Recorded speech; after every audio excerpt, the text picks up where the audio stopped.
గణేశాయ నమః, సరస్వత్యై నమః, శ్రీగురుభ్యో నమః. హరి ఓం. జ్ఞానప్రదీపిక ఛానల్ని వీక్షిస్తున్న యూట్యూబ్ ప్రేక్షకులందరికీ జ్ఞానప్రదీపిక ఛానల్ తరఫున పాతూరి జ్ఞానేశ్వర శర్మ హృదయపూర్వక నమస్సుమాంజలు. మార్గశిర మాసం తర్వాత వచ్చే మాసం పుష్యమాసము. మాసాలకి ఆ పేర్లు ఎలా వస్తున్నాయి? పౌర్ణమి నాడు ఏ నక్షత్రం ఉంటే ఆ మాసాన్నంతా ఆ నక్షత్రం పేరుతో పిలుస్తారు. ఉదాహరణకి పౌర్ణమి నాడు కృత్తికా నక్షత్రం ఉంటే ఆ మాసం కార్తీక మాసం. పౌర్ణమి నాడు మృగశిర నక్షత్రం ఉంటే ఆ మాసం మార్గశిర మాసం. అదేవిధంగా పౌర్ణమి నాడు పుష్యమి నక్షత్రం ఉంటే ఆ మాసం అంతా పుష్యమాసము అని పిలువబడదు. పుష్యమాసము లక్ష్మీనారాయణాత్మకమైన మాసం. అంటే పుష్యమాసానికి లక్ష్మీనారాయణులు నియామక దేవతలు. పుష్య నక్షత్రానికి అధిష్టాన దేవత బృహస్పతి. అంటే అధిష్టాన గ్రహము బృహస్పతి గ్రహం. దాన్నే గురుగ్రహము అని అంటాం. పుష్యమి నక్షత్రం శనిగ్రహానికి సంబంధించిన నక్షత్రం. ముఖ్యంగా శనేశ్వరుని అనుగ్రహానికి, శనేశ్వరునికి సంబంధించిన పూజలు, స్తోత్రాలు, ఉపాసనలు చేస్తే శనిగ్రహానికి సంబంధించిన దోషాలన్నీ తొలగిపోతాయి. 2024 డిసెంబర్ 31 మంగళవారం నుండి 2024 జనవరి 29 బుధవారం వరకు పుష్యమాసము ఉంటుంది. పుష్యమాసంలో వచ్చేటువంటి ముఖ్యమైన పర్వదినాలను గురించి తెలుసుకుందాం. పుష్యశుద్ధ విధియ 1/1/2025 బుధవారం ఆరోగ్య వ్రతం అని చేస్తారు. ఇది చంద్రునికి సంబంధించిన వ్రతం. చంద్రమా మనసో జాతః. మనస్సునకి అధిష్టాన దేవత చంద్రుడు. మనస్సు శాంతంగా ఆనందంగా ఉంటే ఏ విధమైన అనారోగ్యాలు ఉండవు. కాబట్టి ఆ రోజు ముఖ్యంగా చంద్రునికి సంబంధించిన ఉపాసన చేస్తే ఆరోగ్యంగా ఉంటారని శాస్త్రవచనం.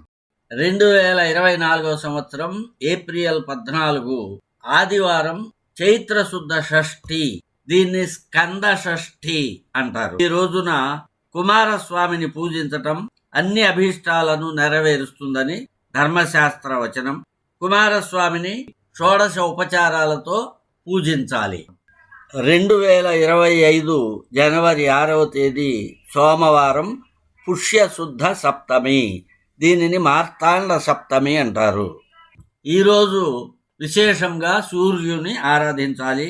ఈరోజు సూర్య భగవానునికై చేసే అర్చనము, జపతపాదులు అభీష్ట సిద్ధులను నెరవేరుస్తాయి. ప్రత్యేకంగా ఎర్రని పువ్వులతో, ఎర్రని అక్షతలతో సూర్యుణ్ణి అర్చించి అర్ఘ్యములను ఇవ్వటం వలన ఆరోగ్యం చేకూరుతుంది. 2025 సంవత్సరం జనవరి 10వ తేదీ శుక్రవారం పుష్యశుద్ధ ఏకాదశి. దీనిని పుత్రదా ఏకాదశి అని అంటారు. ఈ వ్రతం ఆచరించటం వలన సత్సంతాన భాగ్యం కలుగుతుంది. రైవత మన్వాది అంటే రైవత మన్వంతర కాలం ప్రారంభమైన రోజు. ఆ రోజు ముఖ్యంగా పితృ శ్రాద్ధాదులను చేయటం శ్రేయస్కరం. పుష్యశుద్ధ ద్వాదశి 12/1/2025 శనివారం శ్రీకూర్మ ద్వాదశి. దృక్ సిద్ధాంతం ప్రకారం శ్రీ మహావిష్ణువు కూర్మముగా అవతరించినటువంటి రోజు. 12/1/2025 శనివారం పుష్యశుద్ధ ద్వాదశి. మరి యొక్క ముఖ్యమైన పర్వదినం వివేకానంద జయంతి. తేదీల ప్రకారం వివేకానంద జయంతి జనవరి 12. తిథుల ప్రకారం పుష్యబహుళ సప్తమి. వివేకానంద స్వామి అసలు పేరు నరేంద్రనాథ్ దత్తా. పశ్చిమ బెంగాల్లోని కోల్కతాలో 1863 జనవరి 12న విశ్వనాథ దత్త భువనేశ్వరి దంపతులకు జన్మించాడు. శ్రీ రామకృష్ణ పరమహంసకు ప్రియ శిష్యుడు. భారతదేశాన్ని ప్రేమించి భారతదేశం మళ్ళీ తన ప్రాచీన ఔన్నత్యాన్ని పొందాలని ఆశించిన వారిలో ముఖ్యులు స్వామి వివేకానంద. అతని వాగ్ధాటికి ముగ్ధులైన అమెరికా ప్రజానీకం వివేకానందకు బ్రహ్మరథం పట్టింది. ఎంతోమంది అతనికి శిష్యులయ్యారు. పాశ్చాత్య దేశాలలోకి అడుగుపెట్టిన మొదటి హిందూ సన్యాసి స్వామి వివేకానంద. రామకృష్ణ పరమహంసకు శిష్యుడై సన్యాసాశ్రమాన్ని స్వీకరించిన తరువాత నరేంద్రుడు వివేకానందుడుగా మారాడు. భారతదేశం తిరిగి వచ్చి రామకృష్ణ మఠాన్ని స్థాపించి దీని ద్వారా భారత యువతకు దిశానిర్దేశం చేశాడు. 1902వ సంవత్సరం జూలై 4వ తేదీన 39వ ఏట స్వామి వివేకానంద మరణించాడు. వివేకానంద స్వామి సేవలకు గుర్తింపుగా 1984లో భారత ప్రభుత్వం ఆయన జన్మదినాన్ని జాతీయ యువజన దినోత్సవంగా ప్రకటించింది. స్వామి వివేకానంద రాజయోగం, కర్మయోగం, భక్తియోగం, జ్ఞానయోగం అనే ప్రముఖమైన గ్రంథాలను రచించారు. ఈయన ప్రముఖ శిష్యులు స్వామి అశోకానంద, స్వామి విరజానంద, స్వామి పరమానంద, ఆలసింగ పెరుమాళ్, స్వామి అభయానంద, సోదరి నివేదిత, స్వామి సదానంద. పుష్య పూర్ణిమ 13/1/2025 సోమవారం భోగి పండుగ. భోగి అంటే భోగము, తొలినాడు అని అర్థం. గోదాదేవి శ్రీరంగనాథుణ్ణి భర్తగా పొందాలని నిర్ణయించుకుంది. అందుకోసం ధనుర్మాసం మొదటి రోజు నుండి పుష్యమాసం భోగి రోజు వరకు సౌఖ్యాలను, భోగాలను అన్నిటినీ వదిలిపెట్టి కఠోరమైన నియమాలతో, నిష్ఠతో శ్రీరంగనాథుణ్ణి ఆరాధించింది. అది ఒక తపస్సు. ఆ తపస్సు ఫలితంగా భోగి నాడు శ్రీరంగనాథుడు గోదాదేవిని పరిణయమాడాడు. కఠిన నియమాలతో గోదాదేవి చేసిన తపస్సుకు ఫలితంగా కళ్యాణ వైభోగాన్ని పొందినటువంటి ఈరోజు భోగి అని పిలువబడింది. ఈరోజు గోదా కళ్యాణాన్ని చేస్తారు. భోగి పండగ నాడు మరొక ప్రత్యేకత భోగి మంటలు. భోగి పండగ నాడు ఇంద్రుణ్ణి ఆరాధిస్తారు. మనం వేసే భోగి మంటలు ఇంద్రునికి ఇచ్చే హారతులు అని పెద్దలు చెప్తూ ఉంటారు. భోగి నాడు తలంటు స్నానం చేయాలి. ధనుర్మాసంలో నెల రోజులు పెట్టిన ఆవు పేడతో చేసిన గొబ్బెమ్మలను పిడకలుగా చేసి ఎండబెట్టి వాటితో భోగి మంటలు వేస్తారు. ఈ భోగి మంటలు అరిష్ట శక్తులను నశింపజేస్తాయని, ఐశ్వర్య సిద్ధిని కలుగు చేస్తాయని నమ్మకం. భోగి నాడు చిన్నపిల్లలకు భోగి పండ్లు పోయటం మన సాంప్రదాయం. పుష్య బహుళ పాడ్యమి 14/1/2025 మంగళవారం మకర సంక్రమణం. ఈ రోజున సూర్యుడు మకర రాశిలో ప్రవేశిస్తాడు. సంవత్సరంలో 12 సంక్రాంతులు ఉంటాయి.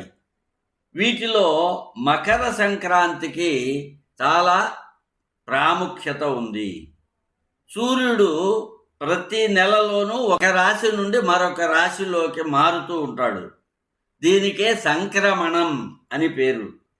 సూర్యుడు ధనుస్సు రాశి నుండి మకర రాశిలోకి ప్రవేశించడాన్నే మకర సంక్రమణం అని అంటారు. సంవత్సరంలో 12 సంక్రాంతులు వస్తాయి. ఈ 12 సంక్రాంతులలో మిగిలిన సంక్రాంతులకు లేని పవిత్రత మకర సంక్రాంతికి ఉన్నది. ఆ రోజున ఉత్తరాయణ పుణ్యకాలం ప్రారంభమవుతుంది. ఉత్తరాయణం అంటే ఉత్తర అయనము. అయనము అంటే ప్రయాణించటం. ఉత్తర అయనము, సూర్యుడు ఉత్తర దిశకు ప్రయాణాన్ని ప్రారంభిస్తాడు. అది ఎంతో పవిత్రమైనటువంటి కాలమని శాస్త్రములు చెప్తున్నాయి. ఉత్తరాయణ పుణ్యకాలం 6 నెలలు ఉంటుంది. జనవరి 15వ తారీఖు నుండి జూలై 14వ తేదీ వరకు ఉంటుంది. ఉత్తరాయణ కాలంలో మరణించిన వారు పుణ్యలోకాలకు వెళ్తారని అంటారు. భీష్ముడు ఉత్తరాయణ పుణ్యకాలం వచ్చేదాకా ఆగి దేహత్యాగం చేశాడు. ఈ రోజున చేసే మంత్ర జపము, ధ్యానము, పారాయణాలు, దానాలు మొదలైనవి ఉత్తమమైన ఫలితాలను ఇస్తాయి అని శాస్త్రం. పితృదేవతల తృప్తికై తర్పణాదులు చేయటం వల్ల వారికి ఉత్తమ గతులు కలుగుతాయి. వంశాభివృద్ధి, సుఖ సంతోషాలు కూడా కలుగుతాయి. ఈ రోజున నువ్వుల్ని ఏదో ఒక రూపంలో తినాలి అని శాస్త్రవాక్యం. పుష్య బహుళ విదియ 15/1/2025 బుధవారం కనుమ పండుగ. ఇది ముఖ్యంగా రైతులకు సంబంధించిన పండుగ. పుష్య బహుళ తదియ 16/1/2025 గురువారం ముక్కనుమ. ఇది పశువుల పండుగ. ముఖ్యంగా గోవులను, ఎద్దులను అలంకరించి పూజిస్తారు. ఈ రోజున సావిత్రి గౌరీ వ్రతాన్ని కూడా చేస్తారు. పుష్య బహుళ చవితి 17/1/2025 శుక్రవారం సంకటహర చతుర్థి. విఘ్నేశ్వరుని అనుగ్రహం కోసం చేసేటువంటి వ్రతం. ఈ వ్రతం వలన అనుకున్న పనులు తప్పక నెరవేరుతాయి అని నమ్మకం. పుష్య బహుళ పంచమి 18/1/2025 శనివారం త్యాగరాజస్వామి ఆరాధనోత్సవం. త్యాగరాజు ప్రస్తుతం తమిళనాడు రాష్ట్రంలో ఉన్న తంజావూరు జిల్లాకు దగ్గరలో ఉన్న తిరువారూర్ అనే గ్రామంలో 1767 మే 4వ తేదీన జన్మించారు. త్యాగరాజస్వామి తల్లిదండ్రులు కాకర్ల రామబ్రహ్మం, కాకర్ల సీతమ్మ. వీరికి ఈయన 3వ సంతానం. వీరు మొలకనాడు తెలుగు బ్రాహ్మణులు, భరద్వాజ గోత్రీకులు, త్రిలింగ వైదికులు, ఆపస్తంభ సూత్రులు. ఈయన త్యాగయ్య, త్యాగబ్రహ్మ అనే పేర్లతో కూడా ప్రసిద్ధుడు. రామభక్తుడు, వాగ్గేయకారుడు. వీరు సొంఠి వెంకటరమణయ్య దగ్గర సంగీత విద్యను అభ్యసించారు. త్యాగరాజస్వామి వారు సుమారు 800 కృతులను రచించారు. దాదాపుగా అన్నీ మాతృభాష అయిన తెలుగులో రచించినవే, కొన్ని సంస్కృతంలో రచించారు. త్యాగరాజస్వామి వారు 1847వ సంవత్సరం జనవరి 6వ తేదీన తన 79వ ఏట పుష్య బహుళ పంచమి నాడు వైకుంఠ ఏకాదశి రోజున శ్రీరామచంద్రునిలో ఐక్యం చెందారు. ఈ సంగీత నిధికి నివాళిగా ప్రతి సంవత్సరం పుష్య బహుళ పంచమి నాడు తిరువయ్యూరులో అతను సమాధి చెందిన త్యాగరాజ మహోత్సవ సభయందు ఆరాధనోత్సవములు నిర్వహిస్తారు. పుష్య బహుళ ఏకాదశి 25/1/2025 శనివారం సఫల ఏకాదశి. దీనిని షట్తిల ఏకాదశి అని కూడా అంటారు. ఈ సఫల ఏకాదశి వ్రతానికి అధిష్టాన దైవము నారాయణుడు. ఈ రోజున ఉపవాసము, శ్రీ మహావిష్ణువు యొక్క ఆరాధన చేయటం శ్రేయస్కరం. పుష్య బహుళ చతుర్దశి 27/1/2025 సోమవారం మాస శివరాత్రి. ఈ రోజున శివారాధన చేస్తే మంచిది. రుద్రాభిషేకం, శివస్తోత్రములు, శివ సహస్రనామ స్తోత్రముల పారాయణ చేయాలి. పుష్య అమావాస్య 29/1/2025 బుధవారం అమావాస్య. దీనిని మౌని అమావాస్య అని కూడా అంటారు. ఈరోజు పితృతర్పణాలు, నదీ స్నానాలు చేయటం, మౌనవ్రతం పాటించటం పుణ్యప్రదం. ఇవి పుష్యమాసములోని ముఖ్యమైన పర్వదినాలు.